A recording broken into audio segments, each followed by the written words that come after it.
Hi guys, I'm Rich. Let's go through my top 5 things to watch for the week ahead in markets. Number 1. Bear market rally. The S&P 500, considered by most to be the benchmark for US stock markets, entered a bear market last week. The question for traders is whether a correction of 20% from the all-time high will be enough to entice buyers back in. Contrarians are looking at the weak sentiment as a reason to buy. Some of the reactions to earnings, for example, the over 40% drop in the Snap share price, have been extreme. But the fundamental outlook for the US economy has soured significantly, with many now expecting a technical recession. Number 2. Non-farm payrolls. It's the first week of June, and as such, the US jobs report is on Friday. The US dollar has sold off over the last week in what so far is just a retracement in a major uptrend. Still, worries about the US economy are rising. With the Fed now raising the cost of borrowing and Americans paying a lot more for fuel and everything else, economists are beginning to look for signals of weakness in the labor market. With an unemployment rate of 3.6% and 428,000 jobs created in April, it doesn't appear to be the case just yet. Number 3.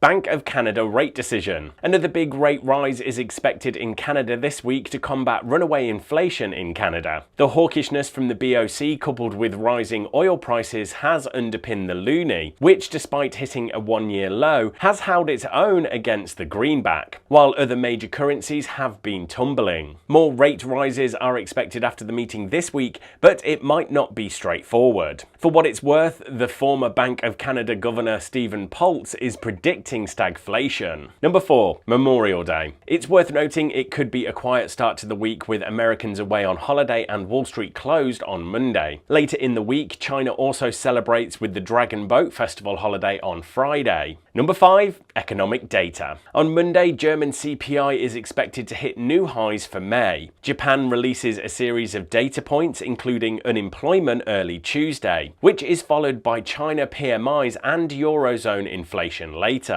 Australia GDP and US ISM manufacturing data are out on Wednesday. Thursday sees US ADP employment data released. Friday wraps up with PMI data from Europe and non-farm payrolls. Of course, you can click the link in the description below to see the full economic calendar with the previous month's data and the consensus expectation for this time. But for now, thanks everybody, good luck trading this week, and remember to smash that like button and hit subscribe so you don't miss more content like this when it's released.